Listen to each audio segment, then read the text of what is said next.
विधानसभा के बजट सत्र के दौरान भाजपा नेता एवं कैबिनेट मंत्री कैलाश विजयवर्गीय द्वारा नेता प्रतिपक्ष उमंग सिंगार को औकात में रहो कहे जाने के बयान को लेकर राजनीतिक माहौल गर्मा गया है। इस टिप्पणी के विरोध में इंदौर में कांग्रेसी कार्यकर्ताओं ने जोरदार प्रदर्शन किया। इस टिप्पणी के विरोध में इंदौर में कांग्रेसी कार्यकर्ताओं ने जोरदार प्रदर्शन किया। जंजीरवाला चौराहे पर सैकड़ों की संख्या में कांग्रेसी कार्यकर्ता और महिलाएं एकत्रित हुई और मंत्री के खिलाफ नारेबाजी की। कांग्रेस नेत्री सोनाली मिमरोड भाटिया ने बयान पर तीखी प्रतिक्रिया देते हुए कहा कि इस प्रकार की भाषा मंत्री पद की गरिमा के खिलाफ है और उनका मानसिक संतुलन बिगड़ गया है। प्रदर्शन के दौरान कार्यकर्ताओं ने मंत्री का पुतला दहन कर अपना आक्रोश जताया। कांग्रेस ने चेतावनी दी कि यदि सार्वजनिक रूप से माफी नहीं मांगी गई तो आंदोलन और तेज किया जाएगा। कैलाश विजयवर्गीय जी की जो अपशब्द बोलने की आदत जो बन चुकी है, उसके विरोध में उमंग सिंगार जी के लिए जो उन्होंने अपशब्द यूज किए, उन्हें उनकी औकात याद दिलाने की बात उन्होंने कही, वो किस मुंह से ऐसी बात कर सकते हैं।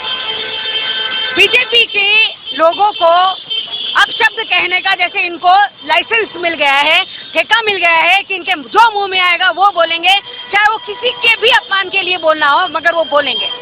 कांग्रेस पार्टी की ओर से हमारे अध्यक्ष जीतू पटवारी जी की ओर से, चिंटू भैया की ओर से, रीना बरौसी जी की ओर से हम लोगों को निर्देश थे कि ऐसे अपशब्द बोलने वालों का अब हम सहन नहीं करेंगे और पुरजोर विरोध करेंगे। जिसके लिए आज हमने उनका पुतला दहन किया ताकि कैलाश विजयवर्गीय जी को अब समझ में आए कि वो क्या बोल रहे हैं, उनको जरा दिमाग में संतुलन आए, क्योंकि अब उनका संतुलन बिगड़ चुका है। असंतुलित और ऐसे अपशब्द वो यूज कर रहे हैं हर बार, हर एक के लिए। कभी महिलाओं के लिए बोलते हैं, तो कभी मीडिया के लोगों को बोलते हैं, तो कभी लोगों को बोलते हैं, हमारे नेताओं को बोल रहे हैं। आदिवासी हमारे नेता, हमारे उमंग सिंगार जी, जिन्होंने हमारे नेता प्रतिपक्ष हैं, उनको वो औकात याद दिला रहे हैं। अरे शर्म आनी चाहिए ऐसे लोगों को। और मैं हमारे इंदौर की जनता से अपील करना चाहती हूँ कि इंदौर की जनता, कृपया आपसे निवेदन है कि अब इन लोगों के चेहरों से मुखौटे उतारिए, इन लोगों का सही चेहरा देखिए।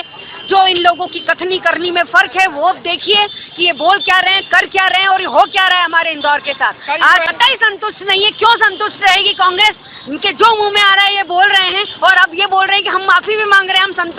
क्योंकि उन्हें पता है कि गलत बोल रहा है उनका व्यक्ति, क्योंकि उन्हें पता है कि उनके मंत्री का जो दिमागी संतुलन है वो बिगड़ चुका है। क्योंकि कैलाश विजयवर्गीय जी को अब समझ में नहीं आ रहा है कि कैसे वो अपने आप को हाईलाइट करें। कभी कभी तो इस वजह से भी वो उल्टे सीधे शब्द बोलते हैं। लेकिन माननीय कैलाश विजयवर्गीय जी, अब आपसे हम अनुरोध करते हैं, हमारा निवेदन स्वीकार कीजिए, प्रार्थना करते हैं कि अब आप घर बैठिए। अब आपकी जरूरत हमारे इंदौर को, हमारे मध्य प्रदेश को, हमारे देश को नहीं है, क्योंकि आपकी कथनी करनी और आपकी सोच में बहुत अंतर है। ब्यूरो रिपोर्ट, सत्यवादी न्यूज़, इंदौर।